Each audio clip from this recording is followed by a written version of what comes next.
Bonjour les yogis, c'est Valentine. Cette petite vidéo aujourd'hui sur la tristesse. En fait, je suis triste. Je suis triste parce que c'est la fin des vacances et que je viens de déposer mes enfants au collège et à l'école.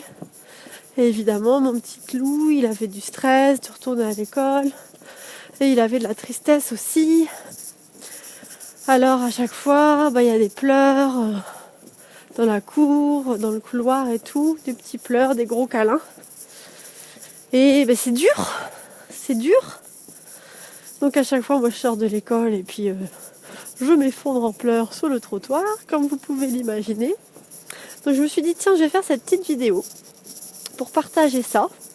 Non pas pour m'apitoyer sur mon sort, encore une fois, mais je me dis, c'est trop facile de faire des vidéos que quand on a un big mojo et qu'on est complètement dans la joie.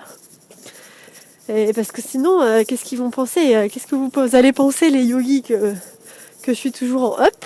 Ben non, j'ai beaucoup de down aussi, beaucoup de bas, comme tout le monde, comme tout un chacun. Et déjà hier soir, dans la chambre, mon petit Loup, il avait plein de petits boutons pour son ventre, donc on a utilisé des petits principes de yoga thérapie pour observer ce que son corps disait, quelle couleur c'était, quelle émotion il y avait dans son corps. Et donc il a dit de la tristesse. Et ce matin, la tristesse, elle est ressortie. Et on a dit bonjour. On a dit bonjour à la tristesse, on l'a accueillie, on l'a prise à bras ouverts, grand ouverts.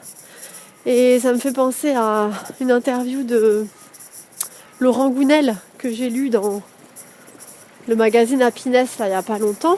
J'adore les livres de Laurent Gounel, je ne sais pas si vous les connaissez. Et j'attends là parce que ça va être rouge et je vais être près des voitures. Et il disait, oui, quand je suis triste, je l'accueille. Et d'après son expérience aussi en tant qu'il est coach psychologue, d'après son expérience aussi, les gens qui ont vécu des maladies, des souffrances importantes, après quand ils ont dépassé ça, ils disent c'était pour un bien quoi, c'était pour un bien. Et hier soir j'ai rappelé à mon petit Loup qu'il n'y a pas de chaud sans froid.